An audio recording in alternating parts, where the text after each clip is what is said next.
Senior hero నాగార్జునకి 24 కోట్ల remuneration అన్నమాట వింటే అందరికీ ఆశ్చర్యం ఇస్తుంది. అయితే ఇది నిజమే, తెలుగు సినిమాకి కాదు, పాన్ ఇండియా సినిమాకి. లోకేష్ కనకరాజ్ దర్శకత్వంలో తయారయ్యే పాన్ ఇండియా సినిమా కూలీ. ఈ సినిమాలో సూపర్ స్టార్ రజనీకాంత్ కీలక పాత్ర పోషిస్తున్నారు. ఇదే సినిమాలో విలన్ షీట్స్ ఉన్న డాన్ పాత్ర ఉంటుంది. దాన్ని చేయమని తెలుగు సీనియర్ హీరో నాగార్జునకి ఆఫర్ వచ్చింది. చాలా హై రెమ్యునరేషన్ తో ఈ డీల్ కు నాగార్జున ఓకే చెప్పినట్టు తెలుస్తుంది. ఇప్పటి వరకు నాగార్జున రెమ్యునరేషన్ సోలో హీరోగా 5-6 కోట్ల పైన ఉండేది. కుబేర సినిమాకి మాత్రం 10 కోట్లకు పైగా తీసుకుని ఓకే చేశారని తెలుస్తుంది.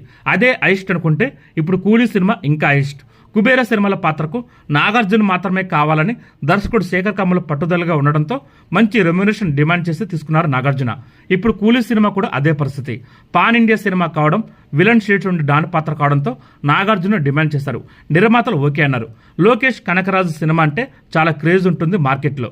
అందువల్ల ఎంత ఇచ్చినా అంతకు అంత బిజినెస్ జరుగుతుంది.